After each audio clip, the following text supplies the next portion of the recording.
जय श्री कृष्णा। राधे राधे। क्या आप जानते हैं कि जब भी अधर्म बढ़ता है तब भगवान स्वयं किसी न किसी रूप में अवतार लेते हैं। ऐसा ही एक अद्भुत और चमत्कारी अवतार है भगवान नरसिंह का।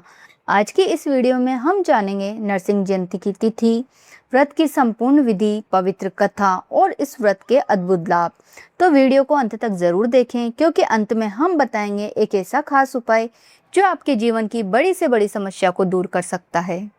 वैशाख मास शुक्ल पक्ष की चतुर्दशी को भगवान नरसिंह के रूप में प्रकट हुए थे, इसलिए इस दिन नरसिंह जयंती मनाई जाती है। यह व्रत हर नर नारी कर सकता है। इस व्रत में भगवान नरसिंह का पूजन होता है। जो भी मनुष्य इस महान व्रत को करता है उस पर भगवान नरसिंह प्रसन्न होते हैं और उसके जीवन की सभी कठिनाइयां समाप्त हो जाती है। इस व्रत को विधि पूर्वक करने वाला व्यक्ति सांसारिक दुखों से मुक्त हो जाता है। साल 2026 में नरसिंह जयंती का व्रत 30 अप्रैल गुरुवार के दिन किया जाएगा। अब जानते हैं इसकी पूजा विधि। दोपहर में वैदिक मंत्रों का उच्चारण करके स्नान करना चाहिए। नरसिंह भगवान की मूर्ति को गंगा जल से स्नान कराकर मंडप में स्थापित करके विधि पूर्वक पूजन करने का विधान है। ब्राह्मणों को यथाशक्ति दान, दक्षिणा, वस्त्र आदि देना चाहिए।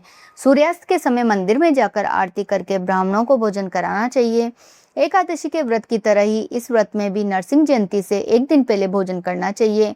अनाज नहीं खाना चाहिए। जयंती के अगले दिन ही व्रत खोलना चाहिए। सूर्यास्त से पहले नरसिंह पूजा करें और इसके बाद जागरण भी करना चाहिए और अगले दिन सुबह में दर्शन पूजन करना चाहिए। पूजा करने के बाद आप व्रत तोड़ सकते हैं। इस दिन सबसे शक्तिशाली और प्रभावी साधना है नरसिंह यंत्र की स्थापना। इसे घर के पूर्व भाग में ऐसे रखें कि उसका मुख पश्चिम की ओर हो। पूर्व दिशा सूर्य देवता की और महालक्ष्मी की दिशा है। यह उन सभी दिशाओं में सबसे शुभ माना जाता है जहां से सकारात्मक ऊर्जा आपके घर में प्रवेश करती है।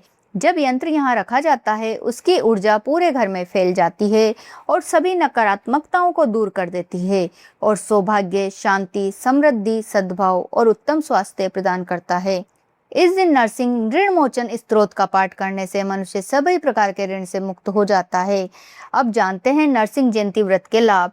नरसिंह जयंती का व्रत और पूजन पूर्ण श्रद्धा भक्ति के साथ करने से साधक को भगवान नरसिंह का आशीर्वाद प्राप्त होता है और उनकी कृपा से ऋण, वित्तीय कठिनाइयां, रिश्ते में आई समस्याएं दूर होती है, धन प्राप्ति और इच्छा पूर्ण होती है, शरीर निरोगी होता है और बीमारियों से सुरक्षा होती है, अदालती मामलों और कानूनी मामलों में सफलता मिलती है। अब जानते हैं नरसिंह जयंती व्रत की कथा। राजा कश्यप के 2 पुत्र थे, हिरण्याक्ष और हिरण्यकश्यप। राजा के मरने के बाद ज्येष्ठ पुत्र हिरण्याक्ष राजा बना। हिरण्याक्ष बहुत ही क्रूर राजा था। उसके पापों के कारण वरा भगवान ने उसे मृत्यु के घाट उतार दिया। अपने बड़े भाई की मृत्यु का बदला लेने के लिए हिरण्यकश्यप ने भगवान शंकर को प्रसन्न करने के लिए उनका कठोर तप किया और उन्हें प्रसन्न करके वर मांगा कि मैं न अंदर मरूं न बाहर, न दिन में मरूं न रात में, न भूमि पर मरूं न आकाश में, न जल में मरूं न थल में, न अस्त्र से मरूं न शस्त्र से, न मनुष्य से मरूं न पशु से। भगवान शंकर तथास्तु कहकर वहां से अंतर ध्यान हो गए। ऐसा वरदान पाकर वह अपने को अजर अमर समझने लगा। उसने स्वयं को ही भगवान घोषित कर दिया और लोगों से जबरदस्ती अपनी पूजा कराने लगा। जो उसकी बात ना मानते उन्हें वो घोर कष्ट देता। उसके अत्याचार इतने बढ़ गए कि चारों ओर त्राहिमाम मच गया। उसके यहाँ पुत्र का जन्म हुआ और उसका नाम प्रहलाद रखा गया। प्रहलाद भगवान विष्णु का परम भक्त था।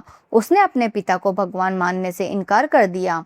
हिरण्यकश्यप ने अपने बेटे को बहुत समझाया कि वे उसे ही भगवान माने, परंतु वह इस बात को मानने को तैयार नहीं हुआ। हिरण्यकश्यप ने क्रोध में आकर उसे मारने के लिए कई प्रयास किए, परंतु भगवान विष्णु ने हर बार भक्त प्रहलाद की रक्षा की। एक बार हिरण्यकश्यप ने प्रहलाद को खंबे से बांध दिया और तलवार से उसकी हत्या करनी चाहिए। तब भगवान नरसिंह खंबा फाड़कर प्रकट हुए। भगवान नरसिंह का आधा शरीर पुरुष का और आधा सिंह का था। उन्होंने हिरण्यकश्यप को उठाकर अपने घुटनों पर रखा और दहलीज पर ले जाकर गोधूली बेला में अपने नाखूनों से उसका पेट फाड़ दिया। इस तरह दुनिया को हिरण्यकश्यप के अत्याचारों से मुक्ति दिलाई और अपने भक्त प्रहलाद की रक्षा करी। तो दोस्तों, ये थी नरसिंह जयंती व्रत से जुड़ी संपूर्ण जानकारी। अगर आप सच्चे मन से भगवान नरसिंह की पूजा करते हैं तो वे हर संकट में आपकी रक्षा जरूर करते हैं। अगर आपको ये जानकारी पसंद आई हो तो वीडियो को लाइक करें, शेयर करें और हमारे चैनल धर्म और कहानी को सब्सक्राइब करना बिल्कुल ना भूलें। और कमेंट में जरूर लिखें जय नरसिंह भगवान, ताकि भगवान की कृपा आप पर हमेशा बनी रहे।